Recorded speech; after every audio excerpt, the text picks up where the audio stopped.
அஸ்ஸலாமு அலைக்கும் வரஹ்மத்துல்லாஹி வபரகாத்துஹு. குர்ஆனிய சிந்தனை தப்சீரிலிருந்து சூரா அத்தாரிக் தொடர். அல் குர்ஆன் என்ற சத்தியமும் அதற்கு எதிரான சூழ்ச்சிகளும். வசனங்கள் 11 தொடக்கம் 17 வரை. வஸ்ஸமாஇ தாத்திர் ரஜ், திருப்பிவிடல் என்ற செயற்பாட்டை உடைய வானத்தின் மீது சத்தியமாக. வல் அர்தி லாத்தி சத், பிளவுகள் கொண்ட பூமியின் மீது சத்தியமாக. இன்னஹு லகவுலும் ஃபஸ்ல், நிச்சயமாக அது முடிவான வார்த்தையாகும். வமாஹுவ பில் ஹஸ்ல், வீண் விளையாட்டு வார்த்தை அன்று. இன்னஹும் யகீதூன கைதா, நிச்சயமாக அவர்கள் கடும் சூழ்ச்சியில் ஈடுபட்டிருக்கிறார்கள். வ அகீது கைதா, நானும் சூழ்ச்சி செய்கிறேன். ஃபமஹிலில் காஃபிரீன அம்ஹில்ஹும் ருவைதா, எனவே நபியை நிராகரிப்பாளர்களை விட்டு வைப்பீராக, சொற்ப காலம் விட்டு வைப்பீராக. இப்பகுதி இரு கருத்துக்களை உள்ளடக்கியுள்ளது. ஒன்று, அல் குர்ஆனின் கருத்துக்கள் முடிவானவை என்பதை உறுதிப்படுத்தல். இரண்டாவது, அல் குர்ஆனுக்கு எதிரான சூழ்ச்சி வெற்றி பெறாது என்பதை எடுத்துச் சொல்லல். இனி சூராவின் வசனங்களூடே இக்கருத்துக்களை விளங்குவோம். முதலில் 2 வகையான சத்தியங்களை காண்கிறோம். அச்சத்தியங்கள் குறிக்கும் கருத்தை முதலில் விளங்குவோம். திருப்பிவிடல் என்ற செயற்பாட்டை உடைய வானத்தின் மீது சத்தியமாக. வானம் என்ற சொல் பூமிக்கு மேலுள்ள அனைத்து பகுதிகளையும் குறிப்பதாகும். அந்த வகையில் பூமிக்கு அருகேயும் சற்று தூரத்தையும் உள்ள வளிமண்டலத்தையும் பூமிக்கு அதி தூரத்தில் உள்ள கோள்கள் நட்சத்திரங்களையும் இது குறிக்கக்கூடும். அத்தோடு இவ்வானம் திருப்பிவிடல் என்ற பண்பை கொண்டதாக உள்ளது என்ற கருத்தையும் இவ்வசனம் தருகிறது.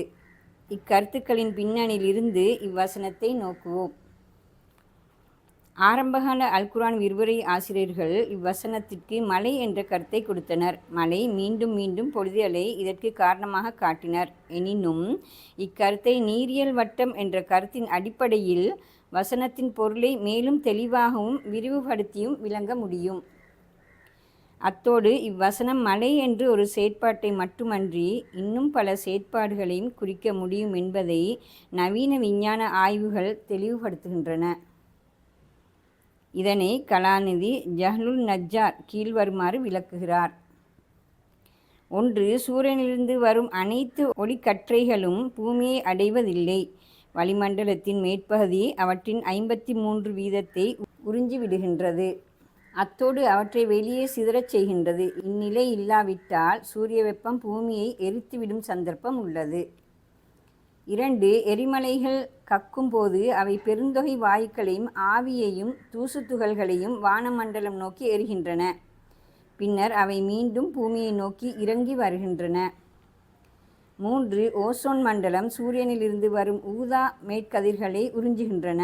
அத்தோடு அவற்றை வெளியே தெறிக்கவும் செய்கின்றன. இப்போது அடுத்த சத்தியம், பிளவுகள் கொண்ட பூமியின் மீது சத்தியமாக. பிளவுகள் கொண்ட பூமி என்ற பிரயோகத்தை 2 வகையில் விளக்க முடியும். 1.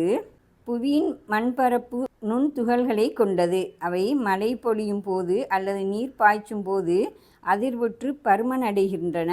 இதன் விளைவாக தாவரங்களின் வேர்கள் கீழ்ச்செல்லவும் விதைகளிலிருந்து பிறந்து மேலெழும் தாவரங்களின் மெல்லிய தண்டுகள் மண்ணை ஊடர்த்து மேலெழவும் இலகுவாகின்றன. 2. சென்ற நூற்றாண்டின் இறுதிப் பகுதிகளில் இடம்பெற்ற பூமி பற்றியதொரு கண்டுபிடிப்பை இவ்வசனம் சுட்டுகிறது. கடலின் கீழ் 65 தொடக்கம் 70 கிலோமீட்டர்கள் ஆழத்திலும் நிலத்தின் கீழ் 100 தொடக்கம் 150 கிலோமீட்டர்கள் ஆழ்பரப்பிலும் ஆழ்ந்த பிளவுகள் இருப்பதையும் அவை பல ஆயிரம் மைல்கள் பறந்து செல்வதையும் விஞ்ஞானிகள் கண்டுபிடித்தனர். சத்தியங்கள் எவற்றை குறிக்கின்றன என்பது இப்போது தெளிவாகியது. இனி இந்த சத்தியங்கள் மூலம் அல்லாஹ் விளக்க வரும் கருத்தை புரிந்து கொள்ள முயல்வோம். அதற்கு அடுத்து வரும் சத்தியங்களுக்கான பதிலை அவதானிக்க வேண்டும். அப்பதில் கீழ்வருமாறு. நிச்சயமாக அது முடிவான வார்த்தையாகும், வீண் விளையாட்டு வார்த்தை அன்று. அது என இங்கே குறிக்கப்படுவது அல் குர்ஆனையாகும். அதாவது அல் குர்ஆன் முடிவான உண்மைகளை கொண்டுள்ளது. அவை எந்த சந்தேகமற்ற உண்மைகள். மனித வாழ்வு, பிரபஞ்சம், கடவுள் பற்றி அது கூறும் உண்மைகள் திட்டவட்டமானவை, முடிவானவை.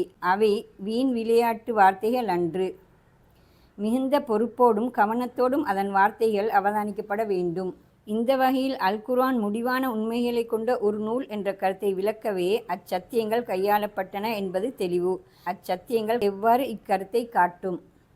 அல் குர்ஆன் தனது கருத்துக்கள் சத்தியமானவை என காட்டவும் அது இறை தூது என உறுதிப்படுத்தவும் பிரபஞ்ச உண்மைகள் மீது சத்தியம் செய்வது அல் குர்ஆனின் அவதானிக்கத்தக்க உண்மையாகும். உதாரணமாக கீழ்வரும் வசனங்களை அவதானிக்க. நட்சத்திரங்களின் அமைவிடங்கள் மீது நான் சத்தியம் செய்கிறேன். நீங்கள் அறிந்திருந்தால் அச்சத்தியங்கள் மிகவும் மகத்தானதாகும். நிச்சயமாக அது கண்ணியமிக்க குர்ஆன் ஆகும். சூரா அல் வாக்கிஆ 56வது அத்தியாயம் 75 தொடக்கம் 77வது வசனங்கள் வரை. உங்கள் பார்வைக்கு எட்டுபவை மீதும் எட்டாதவை மீதும் நான் சத்தியம் செய்கிறேன். நிச்சயமாக அது ஒரு கண்ணியமிக்க தூதரின் வார்த்தையாகும். சூரா அல் ஹாக்கா 38 தொடக்கம் 40வது வசனம் வரை.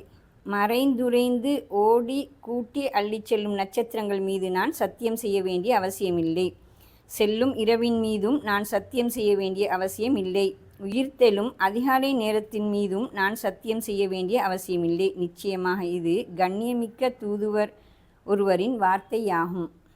சூரா அத் தக்வீர் 81வது அத்தியாயம் 15 தொடக்கம் 19வது வசனம் வரை. இவ்வாறு அல் குர்ஆனும் பிரபஞ்ச உண்மைகளும் இங்கு தொடர்புபடுத்தப்படுகின்றன. அல் குர்ஆன் இறை வார்த்தைகள், பிரபஞ்சம் இறை படைப்பு, இரண்டும் ஒருபோதும் ஒன்றுக்கொண்டு முரண்படாது என்ற கருத்தை சுட்டுவதே இவ்வசனங்கள் தரும் கருத்தாகும். அல் குர்ஆன் பிரபஞ்சம் பற்றி பல நூற்றுக்கணக்கான வசனங்களில் பேசுகிறது. 14 நூற்றாண்டுகளுக்கு முற்பட்ட இந்நூல் அவ்வாறு பேசும்போது அது மனித ஆக்கமாயின் அக்கால விஞ்ஞான அறிவு பின்னணியில் இருந்தே பேச வேண்டும். அந்நிலையில் அது தற்போதைய பல விஞ்ஞான உண்மைகளோடு முரண்பட வேண்டும். ஆனால் அல் குர்ஆனில் எங்குமே இந்த முரண்பாட்டை காண முடியாது. இது அல் குர்ஆனின் இறை மூலத்தை நன்கு சுட்டி காட்டுகிறது. அத்தோடு பல சந்தர்ப்பங்களில் பிரபஞ்சம் சம்பந்தமான அண்மைக்கால கண்டுபிடிப்புகளை அல் குர்ஆன் மிக நுணுக்கமாக சுட்டி காட்டுகிறது. அது அல் குர்ஆனின் இறை மூலத்தை தெளிவாக காட்டும் இன்னொரு அம்சமாகும். இக்கருத்தையே அல் குர்ஆனின் இத்தகைய வசனங்கள் விளக்குகின்றன. நாம் பார்க்கும் இந்த சூறாவின் இவ்வசனங்கள் விளக்கும் கருத்தும் இதுவே. இனி சூறா அதன் இறுதிப்பகுதிக்கு வருகிறது. அங்கே தூதுக்கு எதிரான சூழ்ச்சிகள் சுட்டி காட்டப்படுகின்றன. அந்த சூழ்ச்சிகள் வெற்றியடைவது சாத்தியமில்லை எனவும் விளக்கப்படுகிறது. அந்த வசனங்களை வாசிப்போம். நிச்சயமாக அவர்கள் கடும் சூழ்ச்சியில் ஈடுபடுகிறார்கள். நானும் சூழ்ச்சி செய்கிறேன். எனவே நபியை நிராகரிப்பாளர்களை விட்டு வைப்பீராக, சொற்பகாலம் விட்டு வைப்பீராக. மேலே காட்டப்பட்டவாறு இறை தூது தர்க்க ரீதியாகவும் விஞ்ஞானபூர்வமாகவும் முன்வைக்கப்படுகிறது. எனினும் அதனை எதிர்க்க ஒரு கோஷ்டியினர் இருக்கவே செய்கின்றனர். தர்க்கம், பகுத்தறிவு, விஞ்ஞானபூர்வமான அணுகுமுறை இவை எவையும் அவர்களை திருப்திப்படுத்தாது. ஏனெனில் அவர்கள் தமது நலன்களினூடே நிகழ்ச்சிகளை பார்ப்பவர்கள். அந்த வகையில் தூது என்ற இந்நிகழ்வு அவர்களது சமூக, பொருளாதார, அதிகார நலன்களுக்கு எதிரானது என அவர்கள் காண்கின்றனர். எனவே தூதை தோல்வியுறச் செய்ய அவர்கள் கடும் சூழ்ச்சிகளில் இறங்கியுள்ளனர். அந்த சூழ்ச்சிகளுக்கு அல்லாஹ் பதில் சொல்கிறான். நானும் சூழ்ச்சி செய்கிறேன். இவ்வசனம் இது இறைவனின் போராட்டம் என உணர்த்துகிறது. இது தூதை சுமந்து நிற்போருக்கு பெரிய ஆன்ம பலத்தை கொடுப்பதாகும். அல்லாஹ் நிகழ்ச்சிகளை பின்னால் இருந்து இயக்குகிறான். வரலாற்று ஓட்டத்தையும் அதனோடு பின்னி பிணைத்து இயங்கும் மனித நடவடிக்கைகளையும் மனிதனால் நிர்ணயிக்க முடிவதில்லை என்ற கருத்தையே இறைவன் சூழ்ச்சி செய்கிறான் என்ற வசனம் உணர்த்துகிறது. இறை திட்டமிடலுக்கு முன்னால் மனித சூழ்ச்சிகள் எங்கே நிலைக்க முடியும்? பிரபஞ்சத்தின் நிர்வாகி, மனிதன் மீதான கண்காணிப்பாளன், மனிதனை ஓர் இந்திரிய துளியிலிருந்து உருவாக்கியவன், மறுமையில் மனிதனை மீள படைத்து விசாரணைக்கு உட்படுத்துவோன் என்ற அந்த இறைவனின் முன்னால் மனித சூழ்ச்சிகள் சிறுபிள்ளைத்தனமான அற்ப காரியங்கள் என்பதில் சந்தேகம் என்ன இருக்க முடியும்? இப்பின்னணியிலேயே இறை தூதர் முஹம்மது ஸல்லல்லாஹு அலைஹி வஸல்லம் அவர்களிடம் நிராகரிப்பாளர்களது சூழ்ச்சிகளின் அழிவை சிறிது காலத்தில் எதிர்பார்க்குமாறு இந்த சூறா கூறுகிறது. நிராகரிப்பாளர்கள் பற்றிய முடிவை எடுக்கும் பொறுப்பு இறை தூதர் முஹம்மது ஸல்லல்லாஹு அலைஹி வஸல்லம் அவர்களிடமே இருப்பது போல் அல்லாஹ் இங்கு பேசுகின்றமை போராட்ட களத்தின் காயங்களுக்கு மிக பெரும் ஆறுதலாக அமைகிறது. இவ்வாறு அல் குர்ஆன் தூதுக்கான இப்போராட்டம் அல்லாஹுடையது, அவனே அதனை வழிநடாத்துகிறான் என காட்டுகின்றமை இங்கே அவதானிக்கத்தக்க உண்மையாகும். சூறா தரும் கருத்துக்களும் சிந்தனைகளும். 1. பிரபஞ்சம் நூற்று வெறுமனே இயங்கும் ஒன்றல்ல, மனிதனும் எப்படியும் வாழ்ந்துவிட்டு செல்லட்டும் என கட்டவிழ்த்து விடப்பட்ட ஒரு சிருஷ்டி அல்ல. அவன் மீது ஒரு கண்காணிப்புள்ளது. அவன் விசாரிக்கவும் படுவான். 2. இறை விசாரணை என்பது வெறும் வெளித்தோற்றம் செயல்களுக்கான விசாரணை அன்று. அது செயல்களின் பின்னால் உள்ள நம்பிக்கையையும் எண்ணங்களையும் பரிசோதிப்பதாகவும் அமையும். 3. இறை வார்த்தைகளான அல்குர்ஆனும் இறை படைப்பாகிய பிரபஞ்சமும் அவை காட்டும் உண்மைகளால் ஒன்றுக்கொண்டு முரண்படுதல் சாத்தியமில்லை. 4. இறை தூதுக்கு எதிராக சூழ்ச்சிகள் புரிந்து அதனை தோல்வியுறச் செய்தல் சாத்தியமில்லை. ஏனெனில் இறை தூதை கொண்டு செல்லல் என்ற போராட்டத்தின் பின்னே இறைவனே நிற்கிறான். இத்துடன் சூரா அத்தாரிக் தஃப்சீர் அதாவது விளக்க உரை முடிவடைகிறது. இன்ஷா அல்லாஹ் அடுத்த வீடியோவில் சந்திப்போம். அஸ்ஸலாமு அலைக்கும் வரஹ்மத்துல்லாஹி வபரகாத்துஹு. ஜஸாக்குமுல்லாஹ் ஹைரன்.